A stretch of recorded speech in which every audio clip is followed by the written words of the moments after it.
नमः संस्कृताय. नमस्कार विद्यार्थी मित्र. मागील तासाला आपण आत्मनेपदी या आत्मनेपदी क्रियापदांची माळ इथे या ठिकाणी पाहत आहोत. कालच्या तासाला आपण 3 श्लोक पाहिलेले आहेत. तिसरा श्लोक आपण इथं पाहिलेला होता. कुसुमं वर्ण संपन्नहीनं गंधहीनं न शोभते क्रियाहीनं मधुरं वचनं तथा. विविध रंगांनी युक्त असलेलं फूल सुंदर दिसतं, पण त्या फुलाला सुगंध जर नसेल तर ते शोभून दिसत नाही. तसंच क्रियेशिवाय गोड बोलणे शोभून दिसत नाही. हे आपण कालच्या तासाला इथपर्यंत श्लोक इथं पाहिलेला होता. अर्थात जो गरजेल तो पडेल काय असं या ठिकाणी मी म्हटलेलं होतं. म्हणजे जेव्हा आपण कोणाला एखाद्या कार्य करण्याचं वचन देऊ, ते कार्य पूर्ण केलं किंवा त्याला त्या कार्यामध्ये मदत केली तर आपलं बोलणं त्या ठिकाणी काय होतं, सार्थक ठरतं, योग्य ठरतं. म्हणजे त्या बोलण्याला आपल्या माधुर्यता येते, गोडी येते, इतरांवरती आपला विश्वास वाढतो. पण जर आपण नुसतं बोलून जर काम जर नाही केलं तर आपल्यावर कोणीही विश्वास ठेवणार नाही. ते फुलाप्रमाणे होईल हे पटवून देण्यासाठी सुंदर उदाहरण सुभाषितकाराने फुलाचं इथं दिलेलं होतं. अशा पद्धतीनं 3 श्लोक आपण यापूर्वीच्या तासाला पाहिलेले आहेत. आजच्या तासाला आपण पुढचे श्लोक पाहणार आहोत. चला. शतेषु जायते शूरः सहस्रेषु च पंडितः वक्ता दशसहस्रेषु दाता भवति वा न वा. पहा, श्लोकाचा अन्वयार्थ आपण अगोदर पाहूयात. शतेषु एकः शूरः जायते सहस्रेषु च पंडितः जायते वक्ता दशसहस्रेषु च जायते दाता भवति वा न वा. शतेषु म्हणजे 100, एक म्हणजे एक, शूर म्हणजे पराक्रम, जायते म्हणजे जन्म घेणे, सहस्रेषु म्हणजे हजारांमध्ये, पंडित म्हणजे विद्वान बुद्धिमान, वक्ता म्हणजे बोलणार, दशसहस्रेषु म्हणजे 10,000 जायते म्हणजे पुन्हा निर्माण होणे, दाता म्हणजे दातृत्व देणारा, भवती म्हणजे होणे, वा न वा म्हणजे होईल किंवा न होईल. पहा, आता या अन्वयाप्रमाणे या श्लोकाचा आपण अर्थ पाहूयात. काय करतात अर्थ? 100 मनुष्यात एखादा शूर जन्मतो. शतेषु जायते शूरः, 100 मनुष्यांमध्ये एखादा शूर जन्मतो. सहस्रेषु च पंडित, हजारांमध्ये एखादा विद्वान जन्मतो. सहस्रेषु च पंडित जायते, हजारांमध्ये एखादा विद्वान जन्मतो. वक्ता दशसहस्रेषु जायते, 10,000 एखादा श्रेष्ठ वक्ता जन्मतो. दाता भवती वा न वा, मात्र खऱ्या अर्थाने दातृत्वशील माणूस जन्म घेईल किंवा माणूस मिळणे अतिशय कठीण आहे. 3 गोष्टी या श्लोकामध्ये सांगितलेल्या आहेत आणि 4थ्या गोष्टीविषयी सुभाषितकार साशंकता व्यक्त करतात. पहिल्या 3 गोष्टी काय सांगितलेल्या आहेत? 100 माणसातून एखादा शूर जन्मतो असं सुभाषितकार म्हणतो. शतेषु जायते शूरः, सहस्रेषु च पंडितः, हजारांमध्ये एखादा विद्वान जन्मतो. आणि तिसरी गोष्ट सांगितली, वक्ता दशसहस्रेषु जायते, 10,000 एक श्रेष्ठ वक्ता निर्माण होईल. पण 4थ्या गोष्टीविषयी सुभाषितकार मनामध्ये साशंकता उत्पन्न करतोय. 3 गोष्टी या नेहमी निर्माण होतील म्हणून आपण म्हणतो 100 एक तरी चांगला नाही. एकाच माळेचे मणी आपण असं या ठिकाणी म्हणतो, पण त्या महिन्यातला एखादा तरी चांगला नाही. तसं या सगळ्या माणसातून, एवढ्या सगळ्या सांगितलेल्या संख्येतून एखादा तरी शूर येईल, एखादा तरी विद्वान येईल आणि एखादा तरी काय येईल, श्रेष्ठ वक्ता होईल. पण आज समाजाला खरोखर ज्याची गरज आहे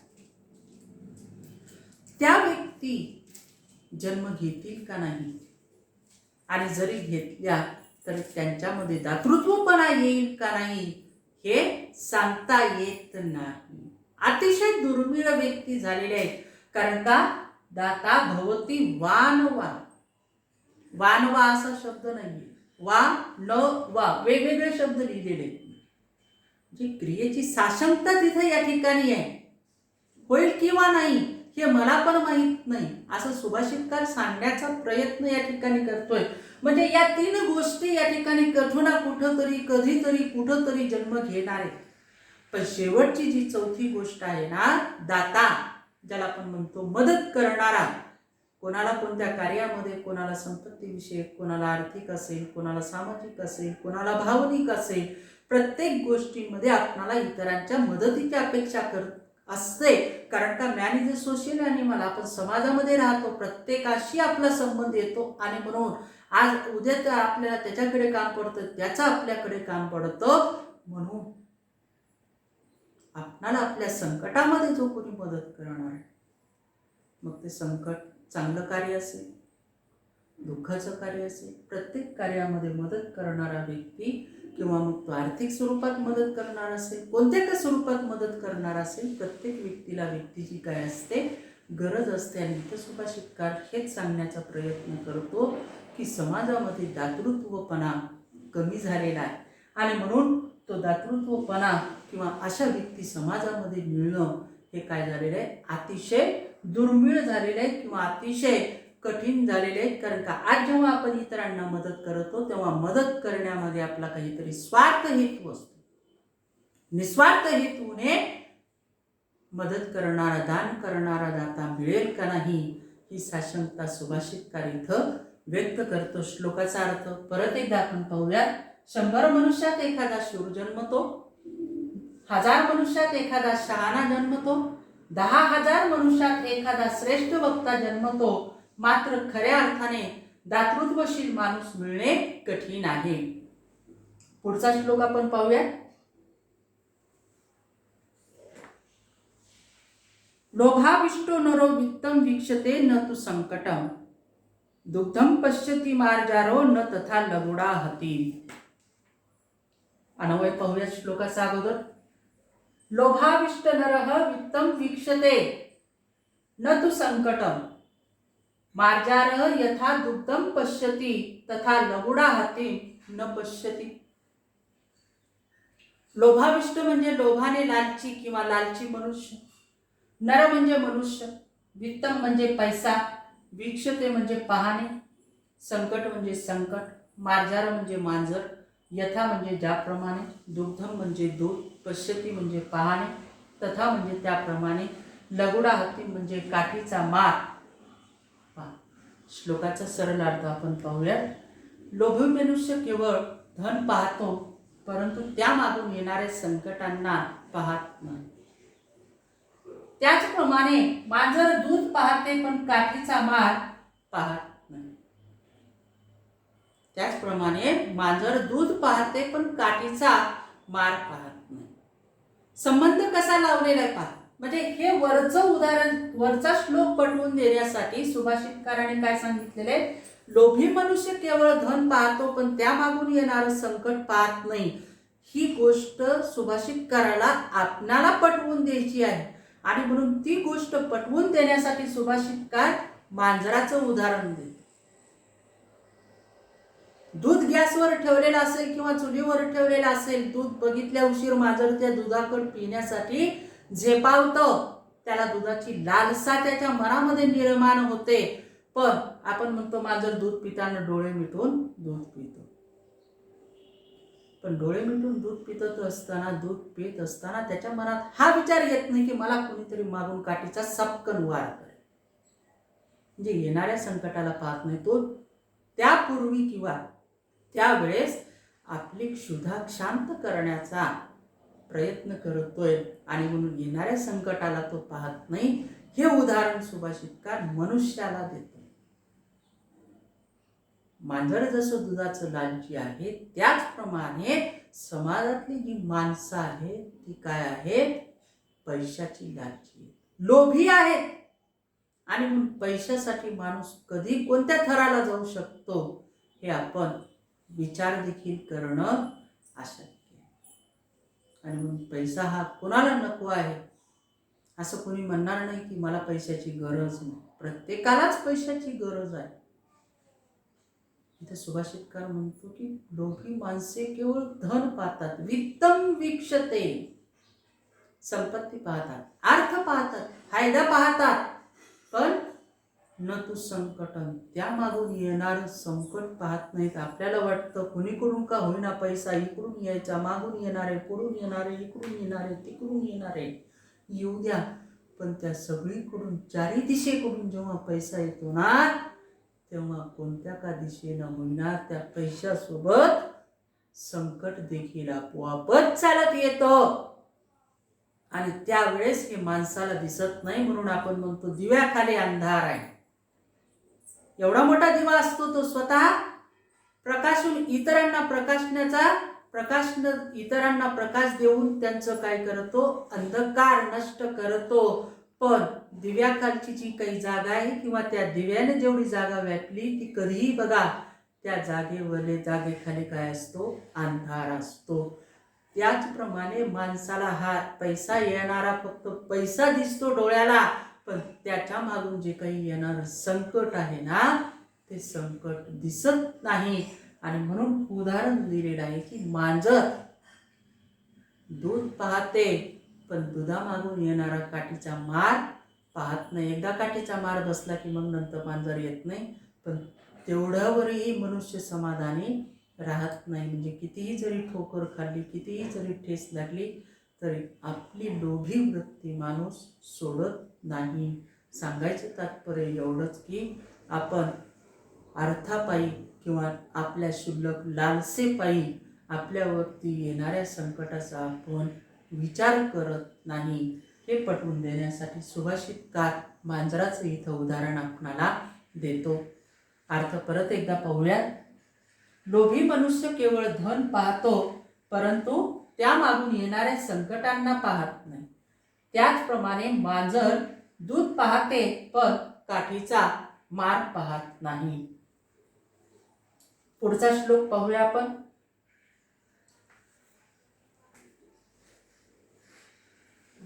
अपारे कव्य संसारे कविरेकः प्रजापती, यथा आत्मै रोचते विश्वम तथा वै परिवर्तते. पहा, अनुमय पाहूया. अपारे कव्य संसारे कवी एकः प्रजापती अस्ति, यथा अस्मै कवये रोचते तथा काव्यस्य विश्वम वै परिवर्तते. काही शब्दांमध्ये मी इथे या ठिकाणी बदल केलेले आहेत. संधी झालेली आहे. यथा अस्मै असा शब्द आहे. अस्मै हे कवी शब्दासाठी वापरलेलं नाम इथं मी या ठिकाणी घेतलेलं आहे. दोन्ही शब्दाची चतुर्थी विभक्ती इथं करण्यात आलेली आहे. तुम्हाला समजण्यासाठी अन्वय आपण त्याचसाठी इथं दिलेला आहे. पहा, शब्दांचे अर्थ सुरुवातीला आपण पाहूयात. अपार म्हणजे ज्याला किनारा नाही, ज्याला अंत नाही असा. संसार म्हणजे हा संसार किंवा जग. कवी म्हणजे कवी. प्रजापती म्हणजे ब्रह्मदेव. अस्ति म्हणजे आहे. यथा म्हणजे त्याप्रमाणे. अस्मै म्हणजे याला. कवये म्हणजे कवी. रोचते म्हणजे आवडणे. तथा म्हणजे त्याप्रमाणे. काव्यस्य म्हणजे काव्य. विश्व म्हणजे विश्व. परिवर्तते म्हणजे बदलणे. पहा, अर्थ सुरुवातीला पाहूया. अपार असलेल्या काव्यसृष्टीत कवी हा एकच ब्रह्मदेव होय. अपारे काव्य संसारे कवीही एकः प्रजापतीही अस्ति. अपार असलेल्या काव्यसृष्टीत कवी हा एकच ब्रह्मदेव होय. यथा अस्मै कवये रोचते तथा काव्यस्य विश्वम वै परिवर्तते. त्याला जसे काव्य विश्व रोचते तसेच परिवर्तन होते. म्हणजे त्याला जसे काव्य विश्व आवडते त्याचप्रमाणे तो त्यात परिवर्तन करतो. अपार असलेल्या काव्यसृष्टीमध्ये कवी हा एकच प्रजापती होय. त्याला जसे काव्य विश्व रोचते तसे परिवर्तन करतो. हे पूर्ण जग, ही जी काही सृष्टी आहे ती सृष्टी आपण ब्रह्मदेवाने निर्माण केलेली आहे असं म्हणतो. आणि इथं दुसऱ्या सृष्टीचा संबंध सुभाषितकार सांगतोय. कोणती सृष्टी म्हणतोय? काव्य सृष्टी. या ठिकाणी काव्यसृष्टी म्हणजे काय? कवींची सृष्टी. आता काव्य हा शब्द या ठिकाणी आपणाला नवीन नाही. काव्य म्हणजे काय? इथं काव्य म्हणजे केवळ पद्य नाही, ज्याला आपण कविता असं म्हणतो. तर या काव्यामध्ये पूर्ण साहित्याचा समावेश होतो. मग ते नाटक असेल, त्याच्यानंतर महाकाव्य असेल, खंडकाव्य असेल, गद्यकाव्य असेल, पद्यकाव्य असतील, या सर्व साहित्याचा काव्य नावाच्या शब्दामध्ये समावेश होतो. आणि म्हणून सुभाषितकार या ठिकाणी म्हणतो की अपार या काव्यसृष्टीमध्ये, ज्याला कधीही पार नाही, उपमा दिलेली आहे. काव्यसृष्टी सुद्धा हे जग ज्याप्रमाणे विशाल आहे त्याचप्रमाणे काव्यसृष्टी ही सुद्धा काय आहे, अपार आहे. आणि जसं ही मनुष्यसृष्टी किंवा निसर्गसृष्टी या ब्रह्मदेवाने निर्माण केलेली आहे, त्याच प्रकारे ही काव्यसृष्टी कवींनी निर्माण केलेली आहे. कितीतरी कवी आपल्याकडे होऊन गेलेले आहेत.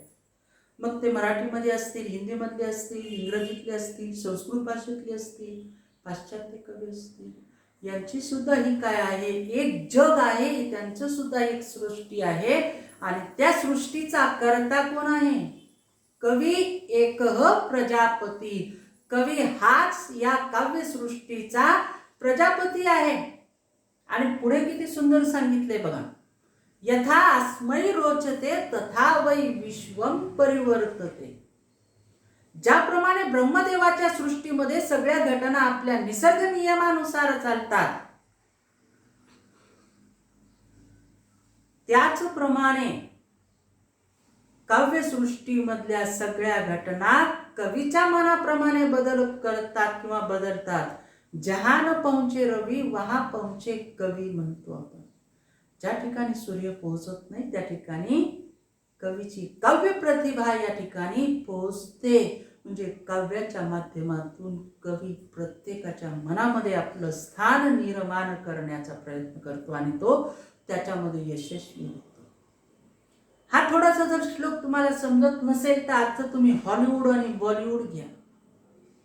एखादा पिक्चर ज्याप्रमाणे आपण पाहतो, पिक्चर पाहत असताना सुरुवातीला पिक्चर मधले नाव पडतात. हकीकत पिक्चर असेल किंवा गुलाम पिक्चर असेल किंवा हम है हिंदुस्तानी पिक्चर असेल, सुरुवातीला पिक्चरचं नाव येतं. डायरेक्टर जो काही आहे त्या डायरेक्टरचं जे काही टायटल आहे, राजश्री प्रोडक्शन असेल किंवा आणखीन कोणतं तरी प्रोडक्शन असेल, त्या प्रोडक्शनचं नाव येतं आणि त्याच्यामध्ये मग त्या चित्रपटामध्ये भूमिका करणाऱ्या कलाकारांचं नाव येतं. त्याच्यानंतर सहकलाकार येतात, त्याच्यानंतर म्युझिशियन येतं, बॅकग्राऊंड म्युझिक, प्ले म्युझिक, त्याच्यानंतर डायरेक्टर येतं, दिग्दर्शक ज्याला आपण म्हणतो, जो पूर्ण चित्रपट निर्माण करतो. चित्रपटाची कथा असेल ती नुसती कथा राहत नाही, तर त्या कथेला प्लेइंग कसं करायचं त्याची जी प्लॅनिंग आहे तो प्लॅनिंग दिग्दर्शक करतो, ज्याला आपण डायरेक्टर या ठिकाणी म्हणतो. आणि त्याच्या मनामध्ये त्या कथेविषयी ज्या ज्या काही कल्पना आहेत त्या कल्पना तो काय करतो, प्रत्यक्षात पडद्यावर उतरवण्याचा प्रयत्न करतो. आणि त्याच्या कल्पना आपण पाहतो आणि मग त्या कल्पना पाहिल्यानंतर आपल्या मनातून आपसुकच शब्द निघतात, वा काय डायरेक्टर आहे का. त्याच्या मनातल्या मूर्त ज्या काही तो कल्पना आहे तो प्रत्यक्ष आपल्या समोर मांडण्याचा हा त्याचा प्रयत्न तो डायरेक्टर चित्रपटाच्या माध्यमातून करतो. त्याचप्रमाणे काव्यसृष्टीमध्ये कवीच्या मनातल्या ज्या काही कल्पना आहेत, निसर्गाविषयी असतील, मनुष्याविषयी असतील, प्राण्याविषयी असतील किंवा जी काही साहित्य कलाकृती आतापर्यंत निर्माण झालेली आहे आणि इथूनही पुढे निर्माण होत आहे, या कवींच्या माध्यमातून त्या साहित्य कृतीमध्ये या कवींची काव्य प्रतिभा, त्यांच्या मनात असलेले विचार ते आपल्या समोर काव्याच्या माध्यमातून, साहित्याच्या माध्यमातून प्रकट करतात. आणि यथावै विश्वम परिवर्तते अस्मै रोचते. त्याला जसं आवडेल तसं कवी काय करतो, त्याच्यामध्ये परिवर्तन करतो. पूर्ण चित्रपट 3 तास आपण पाहतो. 3 तासामध्ये डायरेक्टरनं ज्या ज्या काही कल्पना केलेल्या आहेत त्या कल्पना एकामागून एक आपल्या डोळ्यासमोर किंवा नेत्रपटलासमोर आपणाला दिसत असतात.